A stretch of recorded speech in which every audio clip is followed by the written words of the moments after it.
The morning started like any other in the Galactic Council building.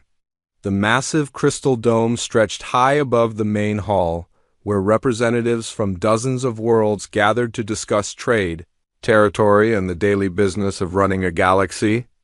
Ambassador Lisa Carter walked through the polished corridors with her usual calm pace, her simple black uniform standing out among the colorful robes and strange body coverings of the alien delegates. Lisa had been Earth's voice in the Council for 12 years. She had seen the looks, heard the whispers, and felt the cold dismissal that came whenever she spoke. The other species treated humans like useful pets at best or annoying insects at worst. They smiled politely when she talked about human ideas, then ignored everything she said the moment she left the room. Today would be different. Today would be the last time she walked these halls. The reptilian Vorthik representative counselor Exrun barely looked up when Lisa entered the debate chamber. His scaled hands were busy with a datapad reviewing the morning's agenda. Trade routes through the Outer Rim, mining rights in the asteroid fields, and a proposal for new shipping regulations. All topics that affected human colonies and all topics that would be decided without any real human input. Lisa took her seat at the small table, marked with Earth's symbol. Around her, the chamber filled with beings of every shape and size. The Nexari delegation sparkled like living jewels, their crystalline bodies catching the light as they moved. The ethereal collective floated in their containment suits, their gaseous forms shifting and swirling like colored smoke. The Krathan warriors sat rigid in their battle armor, even here in the peaceful halls of government. All of them had one thing in common. They looked at humans as if they were children playing at adult games. "The session will now begin," announced the speaker, a tall Vorthak whose voice echoed through the chamber. "First item, trade route expansion in Sector 7. Lisa listened. As the debate unfolded, the Nexari wanted exclusive rights to 3 major shipping lanes. The Vorthak demanded military escorts for their merchant vessels. The Ethereals proposed complex taxation systems that would benefit their gas refineries. Human colonies in Sector 7 were mentioned only once as existing settlements that would need to be relocated. No one asked Lisa what humans thought about being moved from their homes. No one cared that human farmers had spent 20 years turning dead worlds into gardens. No one wondered if humans might have ideas about how to make the trade routes work better. This was how it always went. Humans did the hard work, solved the problems, and kept the peace between species that could barely stand to be in the same room. Then the council made decisions about human lives without including humans in the conversation. Lisa had tried everything over the years. She had been polite, patient, and professional. She had presented detailed reports, offered helpful suggestions, and proven again and again that humans could contribute to galactic society. Nothing worked. The other species had made up their minds about humanity, and nothing would change that. But humans were good at adapting. They were good at finding new solutions when old ones stopped working. And they were very good at knowing when it was time to walk away. "I request permission to address the council," Lisa said, standing up from her chair. The speaker looked annoyed. "Ambassador Carter, the floor is currently held by Councillor Zeftel of the Nexari Consortium." "Thank you, Speaker. I'll be brief." The chamber fell quiet. Lisa could feel hundreds of eyes turning toward her, most of them showing the same mixture of boredom and mild irritation they always showed when she spoke. "Effective immediately," Lisa said, her voice carrying clearly through the chamber. "Humanity withdraws from the Galactic Council." The silence stretched for several long seconds. Then nervous laughter began to ripple through the alien delegates. Councilor Exrun actually smiled, showing his sharp teeth. "Ambassador Carter," the speaker said, "surely you don't have the authority to make such a decision without consulting your government." Lisa reached into her jacket and pulled out a datapad. "I have here the signed authorization from the President of Earth, the Colonial Assembly, and the Fleet Command. All human worlds have voted to leave the Council." The vote was unanimous. The laughter stopped. Councillor Zeftel's crystalline body flashed with bright colors, a sign of agitation among her people. "This is highly irregular," she said, her voice ringing like music. You cannot simply leave the council. There are procedures, requirements, treaties to consider. All treaties have been reviewed, Lisa replied. We are in full compliance with galactic law. Humanity thanks the Council for the experience and wishes you success in your future endeavors. Lisa walked to the center of the chamber and placed her data pad on the speaker's podium. Our final reports and transition documents are all included. Human colonies will be evacuated within 60 days. All Council property will be returned in good condition. All debts will be settled before departure. The speaker's scaled face showed confusion. But why? What has prompted this sudden decision? Lisa looked around the chamber, meeting the eyes of beings she had worked with for over a decade. There is no anger here, no complaints or demands. Humanity has simply decided to pursue other opportunities. Other opportunities? Counselor Thexren leaned forward. What other opportunities? Humans have no allies outside the Council. No trade partners, no advanced technology, no military protection. You need us. Perhaps, Lisa said with a slight smile. I suppose we'll find out. She turned to leave, then paused. Oh, one more thing. Dr. Amy Rodriguez has prepared detailed instructions for maintaining all human-designed systems. The technical manuals are in the transition documents. She recommends following them exactly. With that, Lisa Carter walked out of the Galactic Council chamber for the last time. Behind her, the delegates erupted into confused chatter. Some were angry about the sudden departure. Others were pleased to be rid of the troublesome humans. Most were simply puzzled by the whole thing. None of them realized what had just happened. None of them understood that the quiet, polite woman who had just left the chamber had delivered the opening move in a game they didn't even know they were playing. Across the galaxy, human colonies were already packing up. Captain Jake Morrison stood on the bridge of the transport ship Freedom's Call, watching the last shuttles lift off from the mining station on Kepler 442b. The station had been running for 15 years, pulling rare metals from the asteroid belt and shipping them to Vorthak Industrial Worlds. Now it was empty, its human crew heading home to Earth or to destinations unknown. All personnel accounted for, Captain, his first officer reported.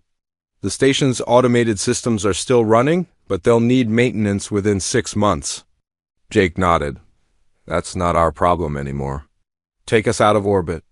As the Freedom's Call pulled away from the station, Jake could see other ships in the distance. Human vessels leaving mining operations, research stations, and colonial outposts. Throughout the system, the evacuation was happening simultaneously across 17 star systems, coordinated with the precision that humans were known for. Dr. Amy Rodriguez finished wiping the last of her research files from the laboratory computer. 40 years of work, gone in a few keystrokes. Terraforming techniques that could turn dead worlds into paradises.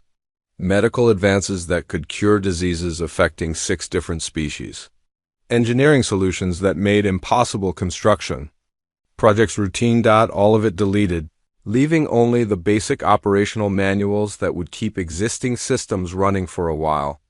Are you sure about this? Her assistant asked. All that research, all those discoveries. Amy smiled as she packed her personal belongings into a small bag. Don't worry. I have copies of everything, just not copies that are staying here. She looked around the laboratory one last time, remembering the excitement of discovery, the satisfaction of solving problems that had stumped alien scientists for decades. The Council had never understood that humans didn't just follow instructions. They improved things, made them better, found new ways to make the impossible possible. Soon they would find out what that was worth. Amy picked up her bag and walked toward the door.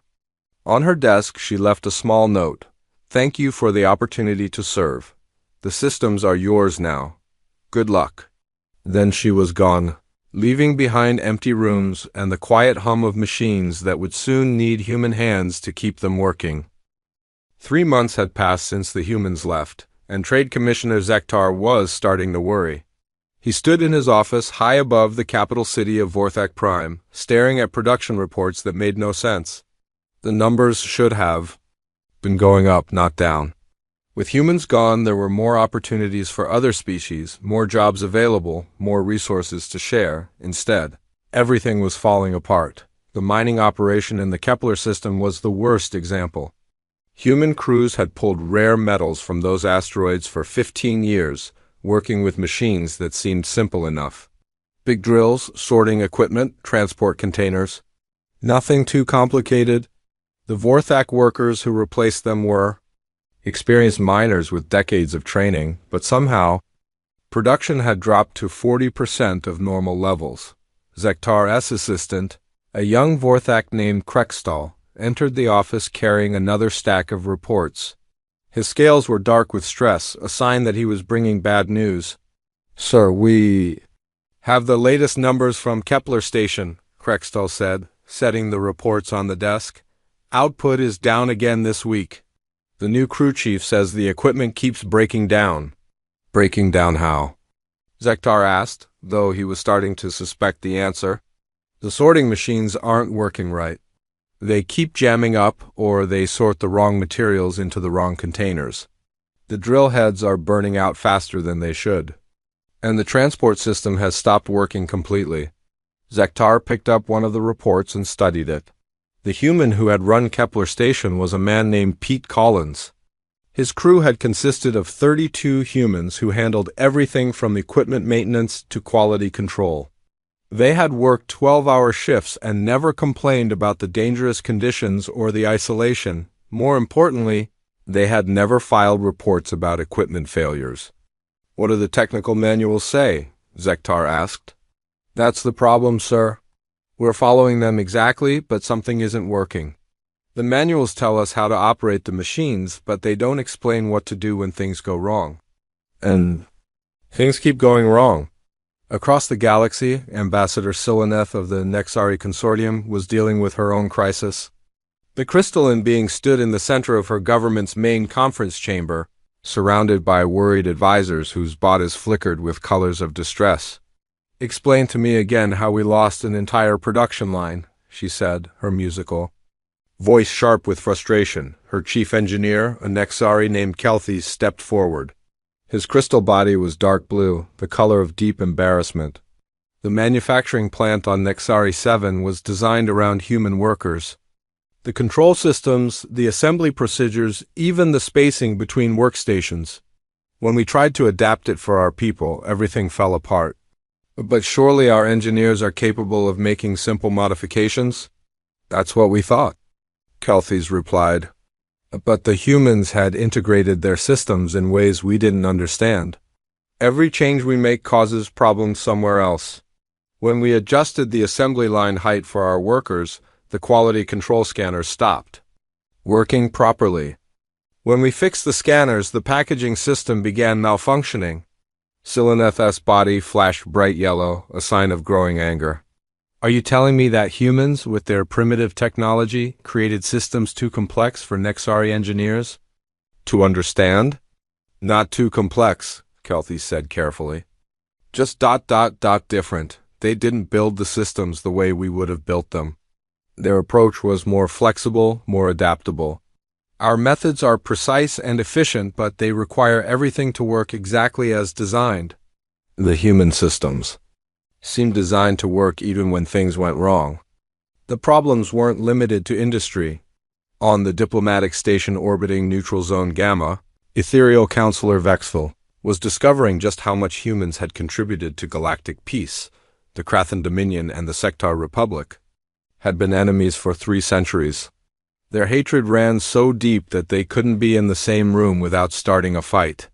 For the past 50 years, they had managed to coexist only because human diplomats had served as mediators in their disputes. Humans had a strange talent for understanding both sides of an argument, even when the two sides seemed completely unreasonable. They could listen to a Krathan warrior's demands for honor-based combat and a Sectar merchant's requests for profit-sharing agreements, then somehow find a solution that satisfied both parties. Now those human mediators were gone, and old hatreds were surfacing again. "The Krathan delegation is refusing to attend tomorrow's trade negotiations," Vexthal's aide reported. They say the sector representatives insulted their ancestors during yesterday's preliminary discussions. What did the sector actually say? Vextel asked.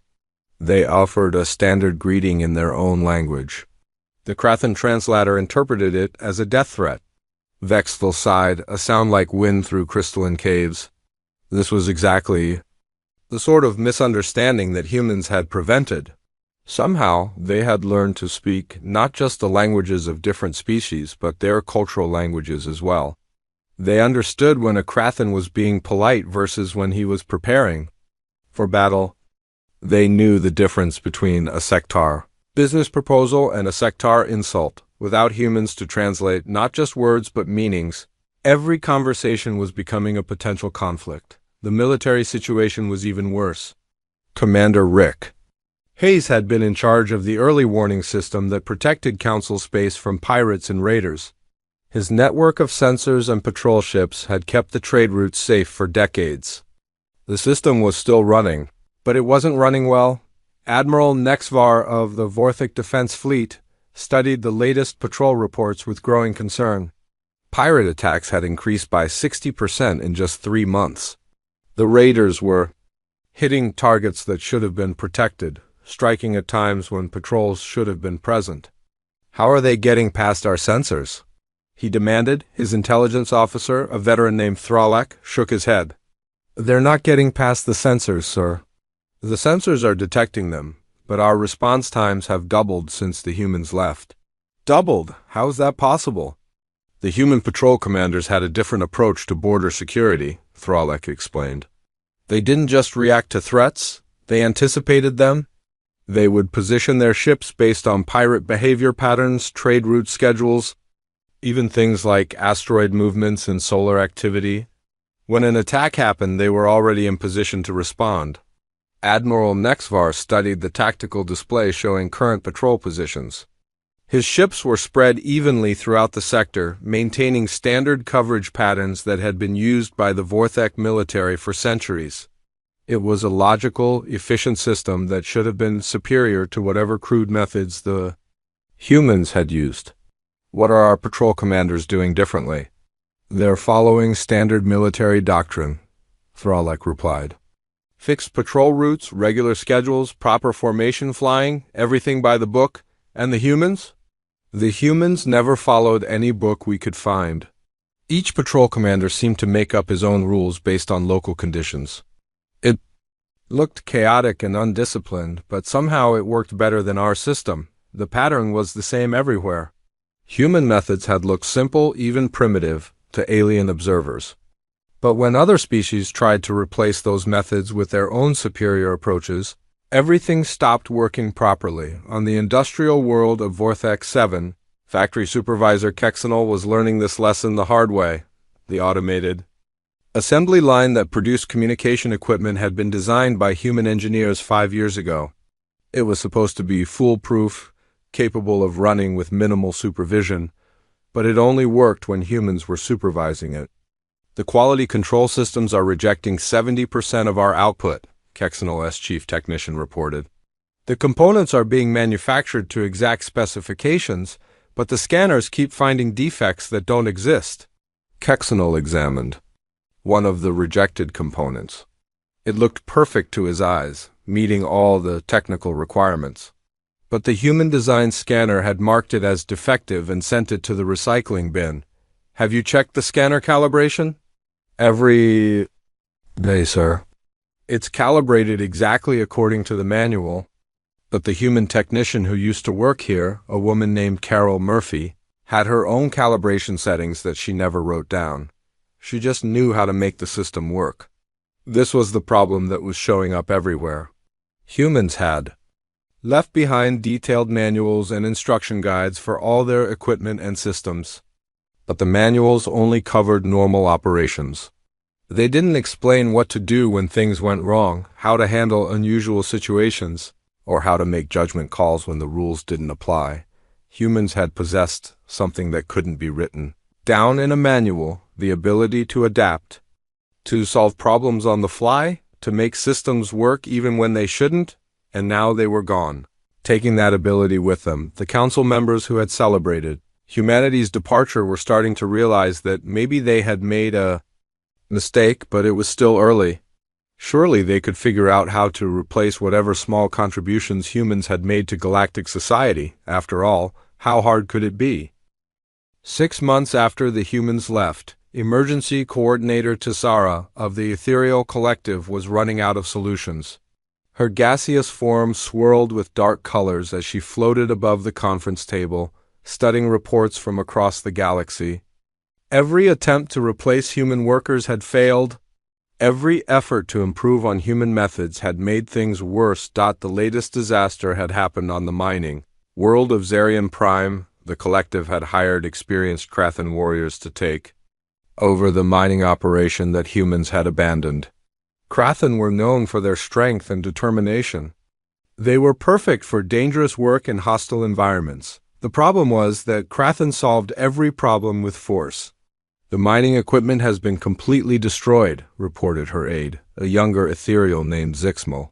The Krathan crew attempted to increase production by removing what they called unnecessary safety protocols. The resulting explosion took out 3 mining platforms and a processing station. Tisara's form flashed with orange irritation. Did they follow any of the operational guidelines? They followed them exactly, Coordinator. The guidelines said the safety protocols could be adjusted for optimal efficiency. The humans who wrote the guidelines apparently understood that this meant small, careful adjustments. The Krathan interpreted it as permission to remove all safety measures. This was the pattern everywhere. The technical manuals that humans had left behind were complete and accurate, but they assumed a level of judgment and common sense that other species apparently didn't possess. Humans had written instructions for other humans, not for aliens who thought completely differently. On the trade station orbiting Nexus 4, Station Commander Veltara was dealing with her own crisis. The station had been designed as a neutral meeting place where different species could conduct business safely. For 20 years, human administrators had kept the peace between traders who spoke different languages, followed different customs, and often hated each other. Now those human administrators were gone, replaced by a carefully selected team of diplomats from various council species. Each diplomat was an expert in interspecies relations, trained in multiple languages and cultural practices. They should have been able to handle anything. Instead, the station was falling apart. "We have another incident in Docking Bay 7, reported Security Chief Krondar, a massive Vorthak whose scales were scarred from years of peacekeeping duty. A Nexari trade delegation is refusing to leave their ship because they say the sector merchants in the adjacent bay are broadcasting death threats." "Are they actually broadcasting death threats?" Veltara asked. "No, Commander, they're playing traditional sectar music. Apparently, one of the songs contains lyrics about victory in battle, which the Nexari translator interpreted as threats of violence." Veltara rubbed her temples, a gesture she had learned from watching human administrators deal with stress. What would the humans have done? According to the records, they would have explained to both sides that the music was cultural expression, not a threat. Then they would have arranged for the sectar to use headphones and offered the Nexari a tour of the station's cultural center to help them understand sectar customs. Then do that. "We tried, Commander. The Nexari say they won't trust our explanation. Because we're not neutral, they want a human mediator." This was happening everywhere on the station. Species that had coexisted peacefully for decades were suddenly finding reasons to distrust each other. Without humans to serve as neutral arbitrators, every disagreement became a potential diplomatic crisis. The situation was even worse in the outer systems, where pirate activity was spreading like a plague. Fleet Admiral Korksvan of the Vorthak Navy stood on the bridge of his flagship, studying tactical displays that showed attacks happening across a dozen star systems simultaneously. "How many ships have we lost this week?" he asked his operations officer. 17 patrol vessels, sir.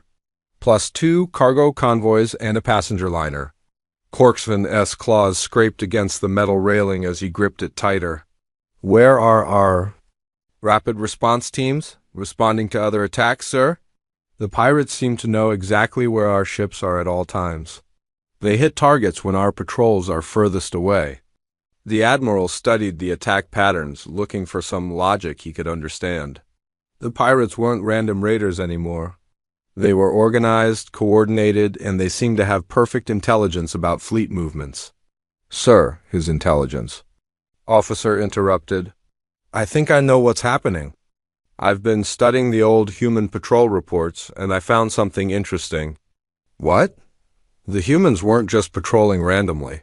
They were tracking pirate communications, monitoring their supply lines, and predicting their targets based on cargo schedules and trade route vulnerabilities.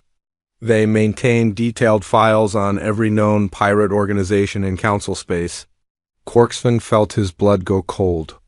Are you telling me the humans had intelligence networks that we don't know about? Yes, sir. And when they left, they took all that information with them. The Council was flying blind. For decades, they had enjoyed the security that human intelligence networks provided without ever realizing those networks existed. Humans had quietly monitored threats, tracked criminal organizations, and shared information with Council security forces. Now that information flow had stopped, and the pirates were taking advantage of the confusion. On the industrial world of Mechanicus, Factory Director Novara was discovering just how deep the problem went. The automated production line that manufactured Starship components had been running smoothly for 8 years under human supervision. The human crew chief, a man named Paul Carter, had submitted regular reports that everything was working normally. Those reports had been lies. Not malicious lies, but the kind of lies that people tell when they don't want to worry their bosses about problems they can handle themselves. Paul and his team had been constantly fixing small problems, making minor adjustments, and preventing larger failures. They had never bothered to report these activities because they considered them part of normal operations. Now the production line was failing in ways that no one understood. The quantum assemblers are producing components with microscopic flaws, Novara's chief engineer reported. The flaws are so small that our quality control systems can't detect them, but they cause system failures when the components are installed. In starships, how did the humans prevent this problem? We don't know. According to their reports, it never was a problem. But I found some personal notes that Paul Carter left behind. He mentioned something called quantum field harmonics and molecular resonance adjustments. None of our engineers know what those terms mean. Novara stared at the notes written in Paul's neat handwriting. The human had been making complex, technical adjustments that prevented problems before they occurred. But he had never documented these procedures because he assumed any qualified engineer would know how to do them. The assumption had been wrong. Similar discoveries were happening across the galaxy. Human workers had been solving problems that other species didn't even know existed. They had been preventing failures, avoiding conflicts, and maintaining systems in ways that seemed so natural and obvious that they never bothered to explain what they were doing. Dr. Ben Clark's abandoned research facility on Titan was the most disturbing example. The human scientist had been working on what he called universal communication protocols. His research notes described systems that could translate not just languages, but cultural contexts, emotional undertones, and species-specific ways of thinking. The Council's linguists had dismissed this research as unnecessary. Translation was a simple matter of converting words from one language to another. Cultural differences could be handled through diplomatic training and mutual respect, but Clark's notes revealed the true complexity of interspecies communication. Humans had been serving as more than translators. They had been serving as cultural interpreters, helping different species understand not just what others were saying, but what they meant by saying it. Without this deeper level of communication, misunderstandings were multiplying. Trade negotiations were failing because species were misinterpreting each other's intentions.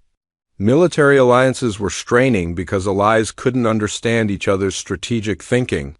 Even simple conversations were becoming sources of conflict. The Council's solution was to hire more experts, bring in specialists from every field, and throw resources at the problem until it was solved.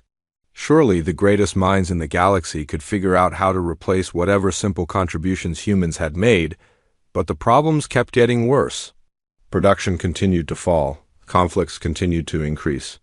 Systems continued to fail in ways that no one could predict or prevent. In the depths of space, human ships monitored council communications with quiet interest.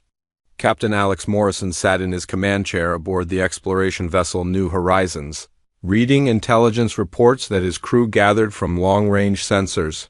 The council is advertising for experienced problem solvers, his communications officer reported.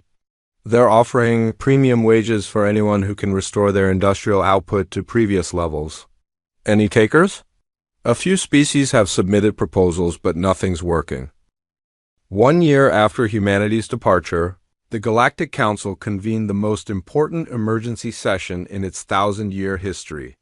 Representatives from every member species filled the Great Chamber, their faces showing the strain of 12 months of cascading failures.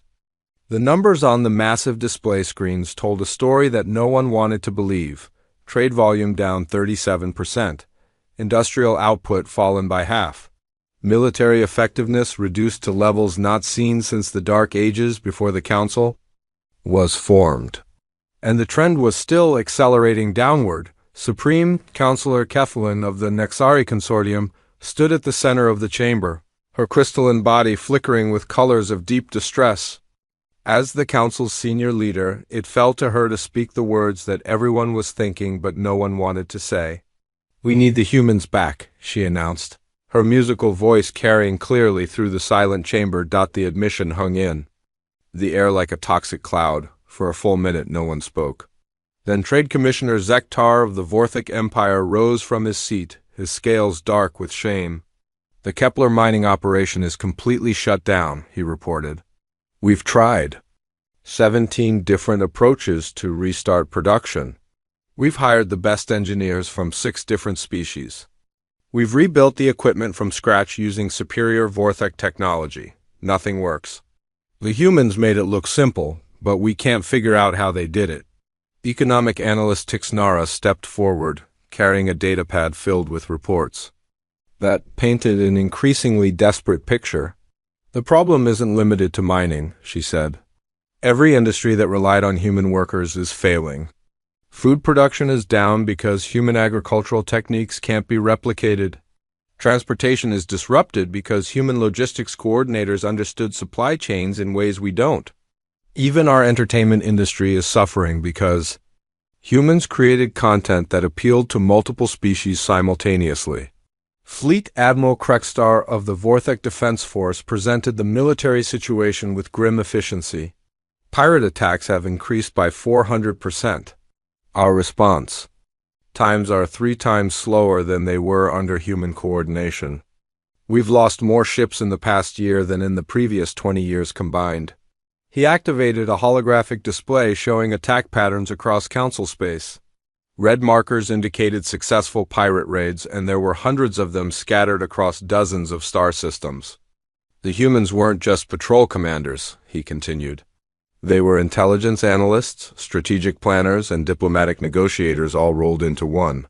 They prevented conflicts before they started, negotiated truces with enemy forces, and somehow convinced hostile groups to police themselves. We've tried to replace their methods with standard military doctrine, but it doesn't work. The pirates know we're predictable now." Ambassador Velfara of the Ethereal Collective presented the diplomatic report with the resignation of someone who had tried everything and failed.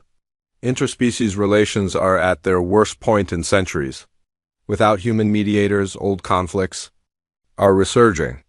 The Krathan and Sektar are on the verge of war again. The Nexari and Vorthok are having trade disputes that threaten to destroy their economic partnership. Even species that have been allies for generations are finding reasons to distrust each other." She paused, her gaseous form swirling with dark colors. "We've tried to train our own diplomats to fill the human role, but it's impossible. Humans had an intuitive understanding of how different species think and feel. They could find common ground between groups that seem completely incompatible. Without them, every negotiation becomes a potential conflict." The chamber filled with frustrated voices as representatives shared their own stories of failure. production lines that couldn't be restarted, transport routes that no longer functioned efficiently, scientific research projects that had stalled without human insight, computer systems that worked perfectly but somehow produced wrong results when operated by non-human crews. Supreme Counselor Kathleen called for order, her crystalline body flashing bright blue to get everyone's attention. We need to understand exactly what we lost when the humans left. This isn't just about replacing workers. There's something else, something we missed. She activated a massive holographic display that showed economic data from across the galaxy. Look at these numbers. Humans comprised only 8% of the galactic population, but they were involved in 47% of all successful interspecies ventures. They weren't just participants in our economy. They were the foundation that held it together. The display changed to show communication patterns between different species. Before humans left, the lines connecting different worlds were thick and numerous, showing active trade, diplomacy, and cultural exchange. After humans left, many of those lines had vanished, leaving isolated clusters of species that barely communicated with each other. Humans were bridges, Kathleen continued. They connected species that couldn't connect directly. They translated not just languages, but entire ways of thinking. They made it possible for the rest of us to work together despite our fundamental differences. Dr. Kelvin, the Council's chief scientist, had spent months analyzing human research facilities that had been left behind. His findings were disturbing in their implications. "I've been studying human scientific methods," he reported. "Their approach was completely different from ours. We focus on precision, following established procedures, and achieving perfect results. Humans focused on adaptation, creative problem-solving, and finding solutions that worked even when they shouldn't have worked." He showed examples of human engineering that still baffled alien scientists. They built systems that could repair themselves, machines that learned from their mistakes, and networks that improved their own performance. Over time, most importantly, they designed everything to work with other species, not against them. Every human creation was meant to bring different groups together, not to advance human interests alone. The revelation was sobering. Humans hadn't just been workers or soldiers or diplomats. They had been the glue that held galactic civilization together, the universal adapters that made cooperation between incompatible species possible. Security. Chief Thoxiner delivered the most troubling news of all. "Our intelligence services have discovered something alarming. The humans didn't just leave. They took critical information with them." He activated a classified display that showed the scope of human intelligence networks. For decades, humans maintained detailed files on criminal organizations, potential terrorist threats, and unstable political situations throughout Council space. They monitored communications, tracked suspicious activities, and prevented dozens of conflicts before they could start. This information was shared freely with Council security forces, but it originated from human sources. The display showed the current state of Council intelligence capabilities. Where once there had been comprehensive coverage of potential threats, now there were huge gaps. Entire sectors of space were dark zones where the Council had no idea what was happening. "The pirates, smugglers, and rebel groups know we're blind now," Thoxiner continued. "They're coordinating their activities in ways we've never seen before. Some of our intelligence analysts believe the humans were the only thing keeping these criminal networks from uniting against us." As the reports continued, a pattern emerged that no one wanted to acknowledge.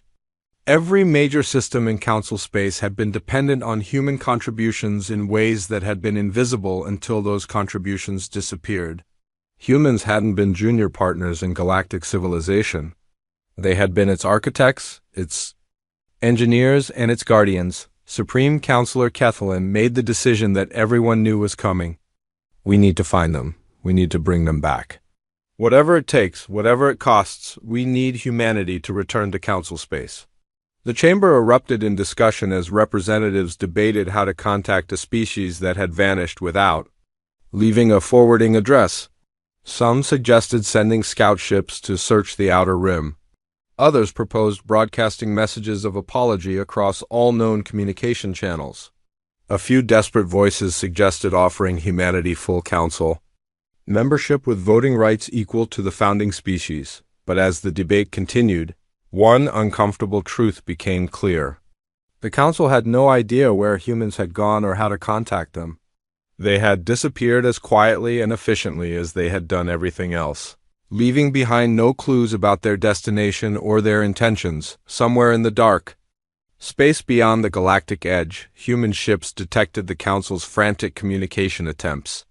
The messages were exactly what they had expected: apologies, pleas for forgiveness, and increasingly desperate offers of partnership. Admiral Kate Sullivan read the latest transmission in her command center aboard the deep space vessel Horizons Edge. The Council was now offering humans complete autonomy, advanced technology sharing, and territorial rights that exceeded what any other species had ever received. "They still don't understand," she said to her staff. "They think this is about better terms or fairer treatment. They think we left because we wanted more." Communications Officer Dan Roberts looked up from his console. "Should we respond, Admiral?" 2 years after the Exodus, Ambassador Velthara stood in what had once been the busiest trade hub in Council space. The massive station orbited the neutral world of Commerce Prime, where representatives from dozens of species had once gathered to conduct business that kept the galaxy running. Now the corridors were mostly empty. Half the docking bays were closed. The restaurants and shops that had served traders from across the galaxy had shut down one by one as customers stopped coming. The dream of galactic unity was dying, and everyone knew it. Velthara walked through the abandoned sections of the station, her gaseous form shifting between colors of sadness and regret. In the old human quarter, she found a small restaurant that a family from Earth had operated for 15 years. The sign above the door still read Murphy's Universal Cafe, all species welcome. Inside, dust covered the tables where humans had served food that somehow appealed to the different tastes of a dozen alien species. The Murphy family had learned to cook Vorthek protein dishes, Nexari crystal supplements, and ethereal energy broths all in the same kitchen. More importantly, they had created a place where natural enemies could sit at neighboring tables and share meals without conflict. Velthara remembered eating here many times, watching Jim Murphy chat easily with Krathan warriors while his wife, Sarah, served tea to nervous sectar merchants. The humans had made it look so natural, so effortless. They had treated every customer like an old friend, regardless of species, politics, or past conflicts. Now the cafe was empty, like so much else in Council space. The final insult had come 3 days ago, when long-range sensors detected massive energy signatures beyond the galactic edge. The readings were unlike anything in Council databases, but the quantum signatures were unmistakably human in origin. Fleet Admiral Corksvan had been the first to see the sensor data, and he still couldn't believe what it revealed. The energy output suggested ships larger than anything the Council had ever built, powered by technology that made their best engines look primitive. How is this possible? He had asked his science officer, a Nexari engineer named Kelser, who specialized in energy systems. "The power levels are beyond our current capabilities," Kelser had replied, his crystalline body flickering with colors of amazement. To generate this much energy, they would need either fusion cores 10 times more efficient than ours, or an entirely different power source that we don't understand. The implications were staggering. While the Council had dismissed humans as technologically backward, humanity had apparently been developing capabilities that exceeded anything Council science could achieve. The modest patrol ships and simple mining equipment they had left behind were apparently just the tip of an iceberg that reached depths no one had imagined. Supreme Counselor Kethelin sat in her private office, reading reports that painted an increasingly desperate picture. The Council's GDP had fallen by 50%. 3 major trade routes had closed completely. 2 member species were talking about withdrawing from the Council entirely. But the most disturbing report came from the Council's top intelligence analyst, a Vorthek named Sekthara who had spent decades studying galactic security threats. We've discovered something about human intelligence capabilities that changes everything, Sekthara reported during a classified briefing. The humans weren't just gathering information about criminal activities. They were preventing conflicts. Before they started by identifying and resolving problems that could have led to wars, she showed classified data that revealed the true scope of human activities. In the past 50 years, our records show that humans mediated over 3,000 disputes between council species. Most of these disputes never appeared in official reports because humans resolved them before they became serious enough to require formal intervention. Kethelin studied the data with growing horror. Humans had been preventing wars, stopping genocides, and maintaining peace between species that were natural enemies. They had done this work quietly without seeking credit or recognition because they believed it was simply the right thing to do. How many of these conflicts have resurfaced since the humans left? Kethelin asked. 67% of them, Sekthara replied, and the numbers are increasing every month. The Council was facing the possibility of multiple simultaneous wars between species that had coexisted peacefully for decades, without human mediators to resolve disputes and human intelligence networks to identify problems early. Old hatreds were surfacing throughout council space on the industrial world of Mechanicus. Factory director Novara was shutting down the last production line in what had once been the galaxy's most advanced manufacturing facility. The automated systems that humans had designed and maintained were finally failing completely, and no amount of alien engineering expertise could keep them running. She walked through the empty factory floor, remembering when this place had hummed with activity. Human workers had operated alongside Vorthic engineers, Nexari technicians, and ethereal specialists, creating products that none of them could have built alone. The humans had somehow made it work, bridging the gaps between species that thought and worked in completely different ways, but the humans had taken more than their technical knowledge when they left. They had taken the spirit of cooperation that had made the factory possible in the first place. The personal message arrived without warning, transmitted on frequencies that the Council hadn't known humans were monitoring. It was brief, delivered in the calm, professional tone that had become humanity's signature style. To the Galactic Council, the message began, spoken by a woman whose voice many recognized as Director Carol Stone, humanity's former diplomatic liaison. The Council is welcome to govern itself as it sees fit. Humanity wishes you success in your future endeavors. That was all. No demands, no negotiations, no offers to return. Just a polite farewell from a species that had apparently moved on to bigger and better things. Supreme Counselor Kethelin convened an emergency session to discuss the message, but there was nothing to discuss. Humanity had made their position clear. They were done with the Council, and they weren't coming back. What do we do now? Asked Trade Commissioner Zektar, his voice showing the strain of 2 years of economic collapse. We survive, Kethelin replied. Though she wasn't sure how. The reports from scout ships searching for human colonies were all the same. Empty worlds, abandoned facilities, and no trace of where humanity had gone. They had vanished as completely, as if they had never existed, leaving behind only the growing realization of what the Council had lost. Dr. Ben Clark's research facility on Titan provided the final piece of the puzzle. Hidden in encrypted files that took months to decode, Council scientists found Clark's true project notes. He hadn't just been working on translation protocols. He had been documenting something much more important, the psychological and cultural patterns that made interspecies cooperation possible. His research revealed that humans possessed a unique combination of traits that made them natural mediators between alien species. They could understand multiple viewpoints simultaneously, find common ground between opposing positions, and create solutions that satisfied everyone involved. Most importantly, they could do this instinctively, without the rigid training and careful preparation that other species required. Humans were the universal adapters, Dr. Kelvin explained to the Emergency Science Committee. They could interface with any species, understand any culture, and bridge any gap between different ways of thinking. They weren't just workers or soldiers or diplomats. They were the biological key that unlocked cooperation between species that should have been incompatible. The irony was crushing.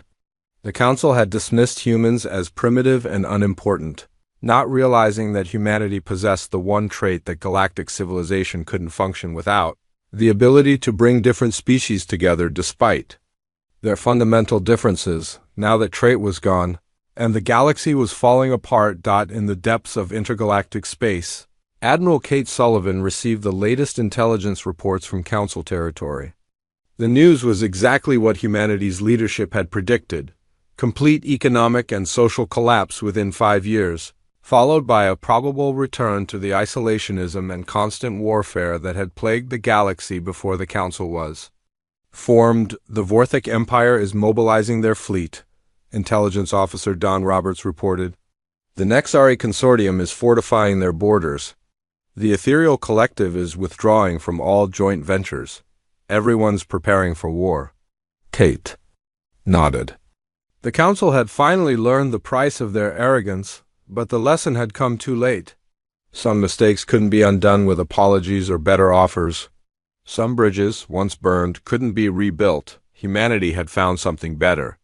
Beyond the galactic edge, a community of species that valued cooperation over domination, wisdom over pride, and unity over superiority. They had left the Council to its fate and moved on to build something new. The galaxy would survive, eventually. The various species would adapt to life without human mediation, though it would take generations and cost millions of lives. Some would learn to cooperate on their own. Others would retreat into isolation.